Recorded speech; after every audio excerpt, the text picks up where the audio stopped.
Hello साथियों, स्वागत है आप सभी का हमारे इस यूट्यूब चैनल पर। इस वीडियो में हम लोग बात करने वाले हैं क्लास 10th का मॉडल प्रश्न पत्र सेट 1 का, जो कि आपका सामाजिक विज्ञान का। तो आप लोगों के लिए बहुत ही इंपॉर्टेंट हो जाएगा फाइनल एग्जाम के लिए। तो आप लोग शुरू से लेकर अंत तक जो है वीडियो में बने रहेंगे, ठीक है। और एक एक क्वेश्चन को आप लोग बेहतरीन तरीके से देखेंगे। सबसे पहला क्वेश्चन यहाँ पर कहता है कि फ्रांस की क्रांति कब हुई थी, ठीक है। तो फ्रांस का क्रांति जो हुआ था वो आपका कब हुआ था, वो 1789 को हुआ था, ठीक है। 1789 ईस्वी को आपका जो है फ्रांस का क्रांति हुआ था। इसी के साथ हम लोग अगला दूसरा क्वेश्चन देख लेते हैं। दूसरा क्वेश्चन क्या कहता है, सामाजिक उपबंध नामक पुस्तक का लेखक कौन था। तो सामाजिक उपबंध नामक पुस्तक जो है इसका लेखक कौन था, तो ये इसका लेखक जो है रूसो है, ठीक है। कौन है, रूसो है। तो ऑप्शन क जो हो जाएगा आपका राइट आंसर हो जाएगा, ठीक है। ऑप्शन क आपका राइट आंसर हो जाएगा। अगला तीसरा क्वेश्चन यहाँ पर दे रखा है, कहता है यंग इटली सोसाइटी की स्थापना किसने की थी। तो यंग इटली सोसाइटी का स्थापना जो क्या था वो किसने किया था, तो वो आपका क्या था, मैथ्सनी ने। किसने किसने किया था, मैथ्सनी ने। ऑप्शन ख जो हो जाएगा आपका राइट आंसर हो जाएगा, ठीक है। ऑप्शन ख राइट हो जाएगा। चलिए इसी के साथ हम लोग अगला चौथा क्वेश्चन देख लेते हैं। चौथा क्वेश्चन क्या कहता है, इटली का एकीकरण कब हुआ, ठीक है। इटली का एकीकरण जो है ये कब हुआ था। तो इटली का एकीकरण आपका 1881 ईस्वी को हुआ था। ऑप्शन घ जो हो जाएगा आपका राइट आंसर हो जाएगा, ठीक है। चलिए इसी के साथ हम लोग अगला पांचवा क्वेश्चन देख लेते हैं। पांचवा क्वेश्चन क्या कहता है, कहता है शुष्क संघ जलवायु की स्थापना किस की पहल पर की गई। तो किसकी पहल पर की गई थी, तो ये जो किया गया था वो परसा की पहल पर की गई थी। किसका, परसा का, ठीक है। ऑप्शन क जो हो जाएगा आपका राइट हो जाएगा, ठीक है। ऑप्शन क आपका राइट हो जाएगा। चलिए इसी के साथ हम लोग अगला छठा क्वेश्चन देख लेते हैं। छठा क्वेश्चन कहता है कि जलियांवाला बाग हत्याकांड कब हुआ। तो जलियांवाला बाग हत्याकांड जो हुआ था वो आपका 13 अप्रैल 1919 को हुआ था। ऑप्शन क आपका राइट हो जाएगा, ठीक है। ऑप्शन क आपका राइट हो जाएगा। चलिए इसी के साथ हम लोग अगला जो है सातवां नंबर क्वेश्चन दे रखा है यहाँ पर, कहता है हिंद स्वराज नामक पुस्तक की रचना किसने की थी। तो हिंद स्वराज नामक पुस्तक का रचना जो किया था वो किसने किया था, तो वो आपका क्या था, महात्मा गांधी ने। किसने किया था, महात्मा गांधी ने। ऑप्शन ख आपका राइट हो जाएगा, ठीक है। वीडियो स्पीड हो सकता है, आप लोग थोड़ा सा मैनेज करेंगे, क्योंकि वीडियो धीरे बनाने से ऑप्शन पढ़ने से क्या होता है कि वीडियो लंबा हो जाता है, ठीक है। तो आप लोग जो है अच्छे से याद कर लेंगे, ठीक है। चलिए अगला आपका क्वेश्चन दे रखा है यहाँ पर, आठवां नंबर क्वेश्चन कहता है स्वराज हमारा जन्मसिद्ध अधिकार है और हम इसे लेकर रहेंगे। यह कथन किसका, ये किसने कहा था। तो ये जो कहा था ये आपका कौन कहा था, ये आपका कहा था बाल गंगाधर तिलक ने कहा था। ऑप्शन ग जो हो जाएगा आपका राइट आंसर हो जाएगा, ऑप्शन ग, ठीक है। चलिए अगला क्वेश्चन यहाँ पर दे रखा है, कहता है ब्रिटिश सरकार ने केसर ए हिंद की उपाधि से किसे सम्मानित किया था। तो किसे सम्मानित किया था, रविंद्रनाथ टैगोर को सम्मानित किया था। ऑप्शन ग जो हो जाएगा ये राइट हो जाएगा 9th क्वेश्चन का, ठीक है। चलिए अगला क्वेश्चन यहाँ पर दे रखा है, सीमांत गांधी किसे कहा जाता है। सीमांत गांधी जो है ये किसे कहा जाता है, तो अब्दुल गफार खान को कहा जाता है। इसका भी ऑप्शन ग जो हो जाएगा राइट आंसर हो जाएगा, ठीक है।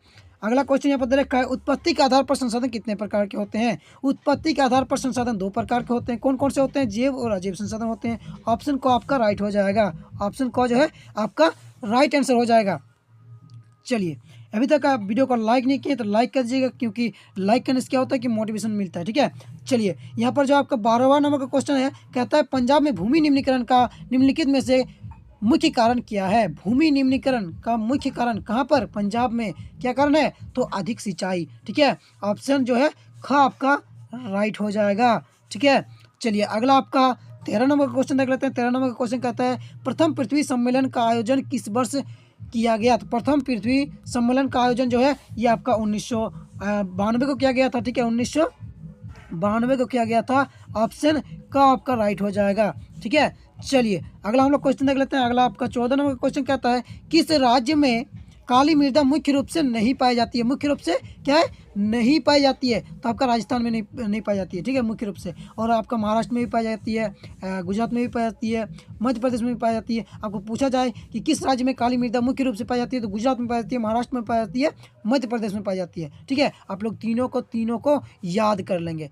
चलिए अगला आपका 15 नंबर क्वेश्चन कहता है इनमें से कौन सी टिप्पणी प्राकृतिक वनस्पति और प्राणी जात से के ह्रास का सही कारण जो है नहीं है। तो कौन नहीं है, कृषि प्रसार नहीं है, ठीक है। यहाँ पर देखिए आपका ऑप्शन जो है खा में दिया है बृहत स्तरीय विकास परियोजना, तो इससे भी जो होगा आपका वनस्पति जात और प्राणी जात में क्या होगा, ह्रास होगा। ठीक है, विकास होगा तो क्या होगा कि बहुत सारे पेड़ पौधे कटेंगे, इसके कारण से क्या होगा कि वनस्पति जात का जो है विनाश हो जाएगा, उसमें रहने वाले पशु पक्षी क्या होगा वहाँ से भाग जाएंगे, इसके कारण से क्या होगा उसका जो ह्रास हो जाएगा। ठीक है, अगला आपका पशुचारण और ईंधन लकड़ी एकत्रित करना, इससे भी क्या होगा कि पशु चरेगा तो उसके कारण से भी जो है वहाँ पर जो वनस्पति है वो ह्रास होगा। इसका तीव्र औद्योगिक और शहरीकरण, इसके कारण से भी क्या होगा कि आपका जो है ह्रास होगा, तीव्र औद्योगिक होगा। ठीक है, फैक्ट्रीज लगेंगे तो उसके कारण भी क्या होगा बहुत से वनस्पति जो है आपका बर्बाद हो जाएंगे, खत्म हो जाएगा, ह्रास हो जाएगा। ठीक है, तो आप लोग जो है इस क्वेश्चन का आंसर क्या हो जाएगा,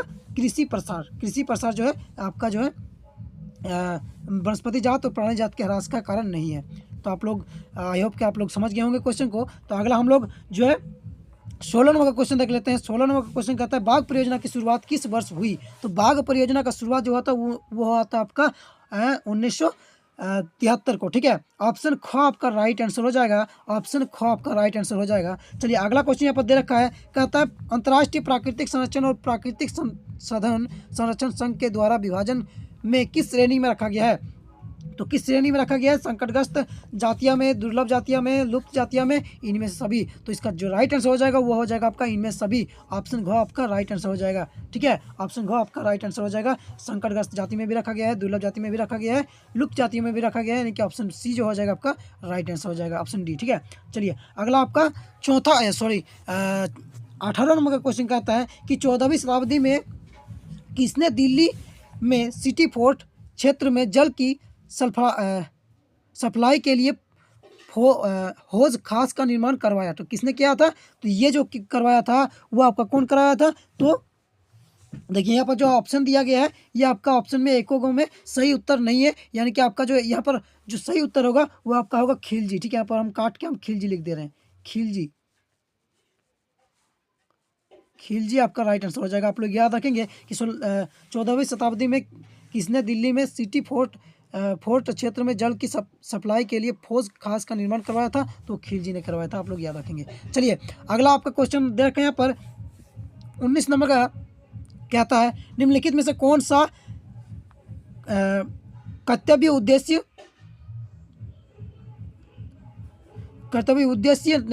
नदी परियोजना के पक्ष में दिया गया तर्क नहीं है। तो कौन नहीं है, तो आपका जो हो जाएगा आपका राइट आंसर हो जाएगा वो आपका हो जाएगा ऑप्शन नंबर घ। ठीक है, बहु उद्देश्य परियोजना हमारे उद्योग और घरों के लिए विद्युतीय पैदा करती है। ठीक है, ऑप्शन जो घ हो जाएगा आपका राइट आंसर हो जाएगा। ठीक है, ये आप लोग याद रखेंगे। चलिए अगला आपका क्वेश्चन यहाँ पर दे रखा है 20 नंबर क्वेश्चन कहता है सरदार सरोवर बांध किस नदी पर बनाया गया।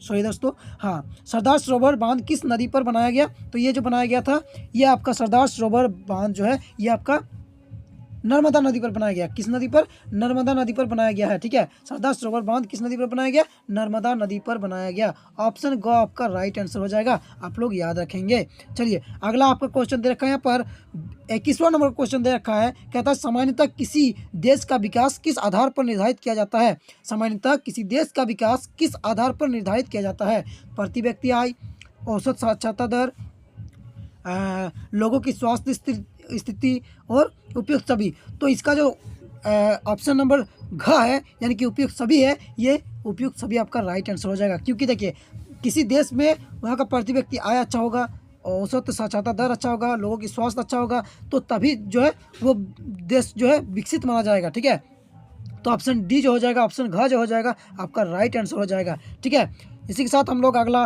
22 नंबर क्वेश्चन देख लेते हैं। 22 नंबर क्वेश्चन कहता है मान लीजिए कि किसी देश में 4 परिवार है। कितने परिवार है, 4 परिवार हैं। ठीक है, और इन परिवारों की प्रति व्यक्ति आय जो है वो 5000 है।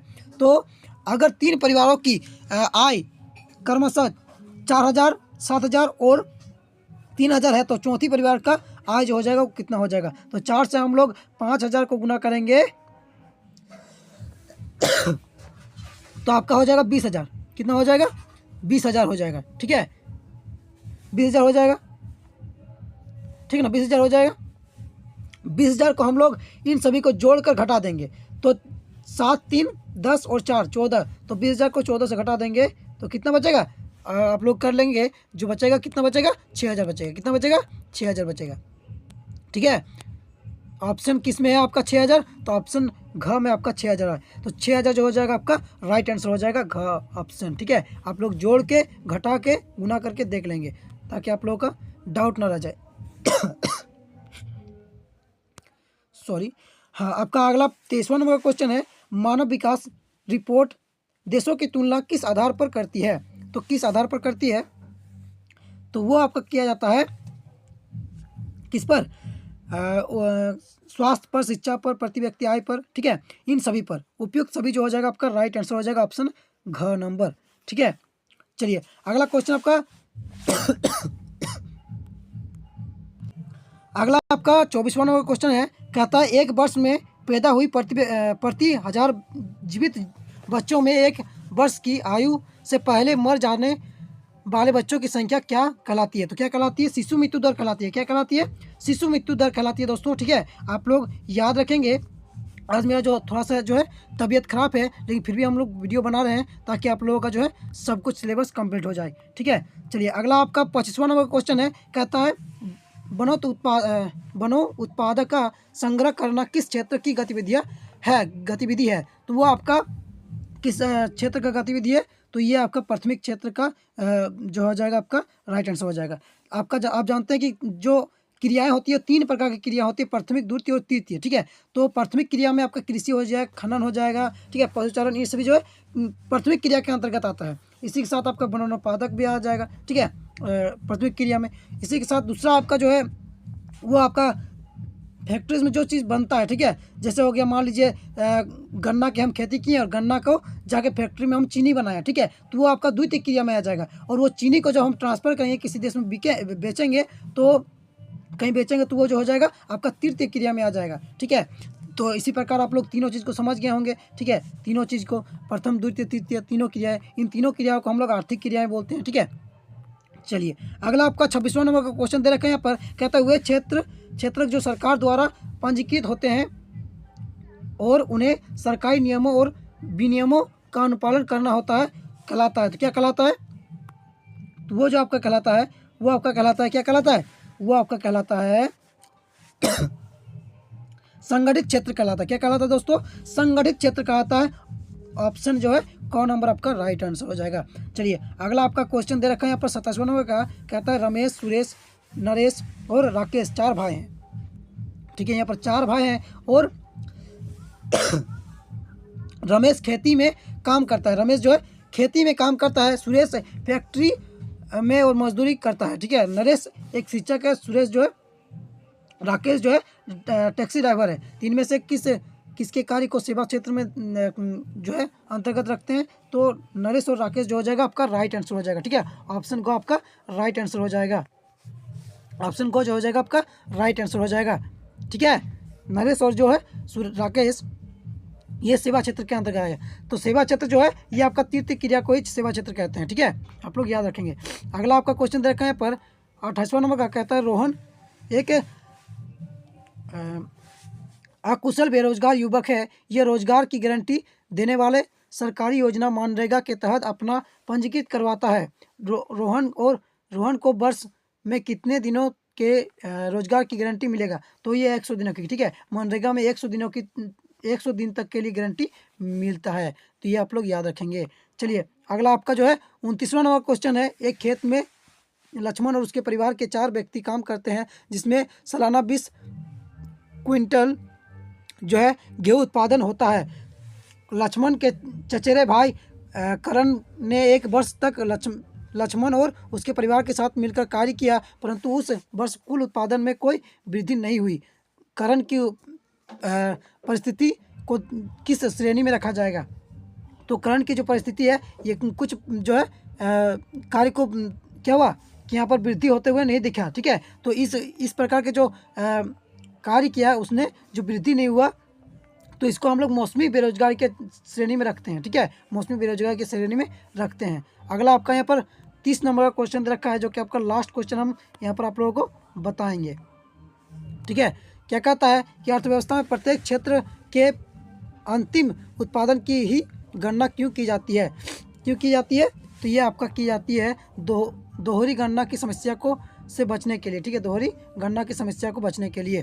तो ये था आपका आप जो है वेरी वेरी इंपॉर्टेंट क्वेश्चन, जो कि आपका फाइनल एग्जाम क्लास 10th का फाइनल एग्जाम में आपका बहुत सारे काम आएंगे। तो आप लोग इसको याद रखेंगे, ठीक है। ये MCQ टाइप का 30 क्वेश्चन था। और वीडियो अच्छा लगा तो लाइक कर दीजिएगा, और अभी तक हमारे चैनल को सब्सक्राइब नहीं किए हैं तो सब्सक्राइब कर लीजिएगा। मिलते हैं अगले वीडियो में, तब तक के लिए बाय।